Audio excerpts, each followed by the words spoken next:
I actually had, I was actually going to buy a webcam with the money I got, because the webcam is down there. So often, if I lean back comfortably, it's like, hey, welcome to the show, which is not a negative thing. I don't mean that in a fatphobic kind of way.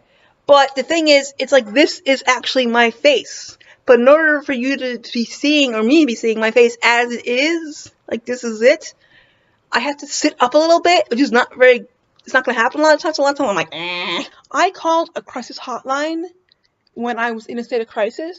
Guess what?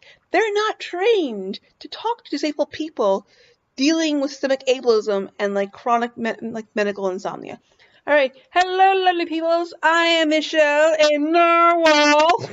This is my hospital bed, Avita, and you're watching Once We Left with Rubber Wheels NYC. And today I thought like a different kind of video. If you follow the show, then you know I rarely do hauls. Nothing against hauls, but I'm poor, so I don't do a lot of shopping. But it just so happens it's around the holidays, and my mom gave me a gift card.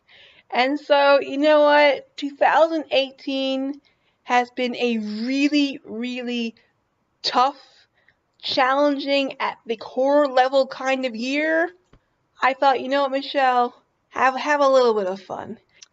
So, a quick story as to why 2018 sucked. Also, warning, this video is going to talk about suicide feelings and medical trauma and ableism and just all kinds of stuff. I don't really talk about this topic very much because it's dramatic, a little traumatic, on the traumatic side of traumaticness, because it just really got, like, sometimes, and leave a comment if you can relate this, but sometimes things get so fucked up, and you're just like, why? Why must things get to that level of fucked upness? So what happened was, in 2018, I got dysphagia.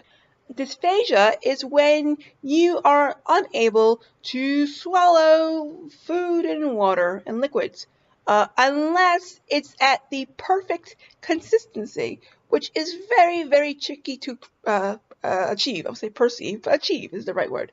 If you do not get the liquids and or food at the perfect consistency, you choke, which makes eating, and which is a necessary human thing, really fucking stressful, because it's just, I didn't hug, it was horrible and scary, and I didn't like it. Now, people, what I found out when they get dysphagia, they go into like rehab centers, and they get like speech therapists, and they get a whole team of doctors that help them, you know, work on getting the proper consistency and the proper diet and nutrition, and, you know, work on regaining the muscles to swallow and all this other stuff, right? However, my primary doctor, for some fucking reason, and normally I speak glowingly about him, but he really fucking dropped the ball, and he basically told me, well, you have dysphagia, just drink a lot of smoothies, and see me in 2 weeks. And left me on my own to figure this shit out. And things got bad. I mean, as it was, I have a lot of digestive issues and dietary intolerances, so that was already making eating a bit limited, and then you throw this in, and it was just why?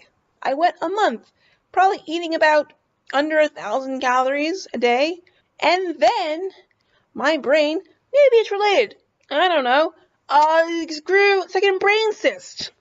That fucked shit up. Also started getting a lot more spasms during that time. Bladder spasms, sexy, spine, muscle spasms. And as a result of all these things, I developed chronic medical insomnia for, I would say, about 2-month period where I barely was sleeping. Now, I thought for sure that I was going to die, because how the hell can your body survive on such little sleep for a long period of time? Apparently it can. But it doesn't go very well. You know, it was very hard for me because I could not figure out how to take care of myself. It got to the point where I just wanted to die.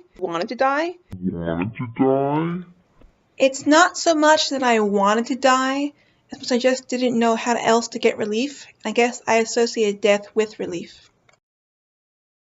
And what made it even harder was the fact that I had these home health aides at the time, and they would say this shit to me, like, if I was depressed or scared, don't cry, it could be worse, which just totally fucked with me even further, because now I'm battling all these different things.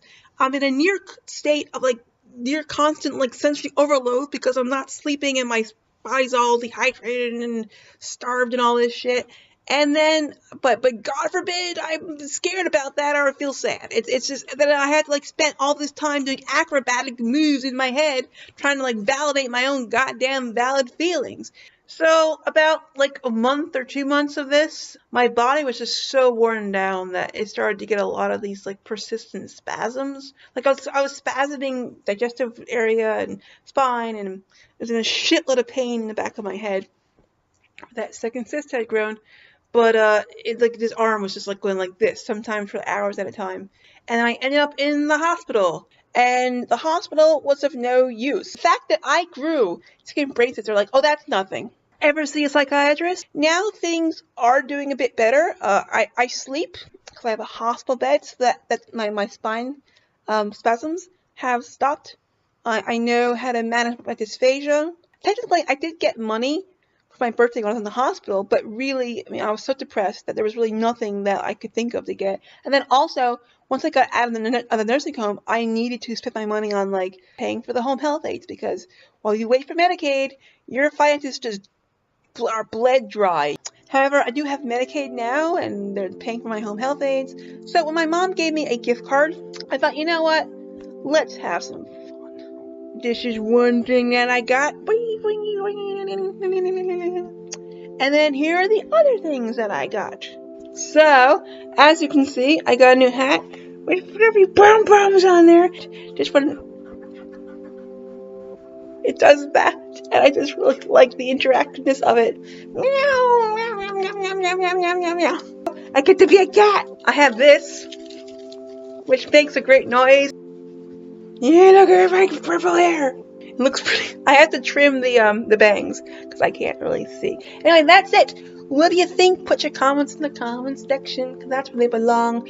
Be good to yourself. Be kind to yourself. That's why, fun fact, why I end the videos with that now is because there's just when I got out of the nursing home, everything that had happened within the last 2-3 months or so, sometimes when things are happening, you can't even fully emotionally process it, and part of that is because of my brain's neurodivergent, and I process those, so I don't process things in real time. But sometimes also you have to go into survival mode. You can't stop and cry because you have to get through this. You have to somehow find a way to get through this. And so I think when I was by myself, and there was that moment of calm, everything went, and I was dealing with a lot of depression and a lot of anxiety. Of just how fucked up things got. And so that's when I started saying, be good to yourself, be kind to yourself. I'm saying it to you, but then I'm also saying it to myself. Anyway, so that's it. Thanks for watching.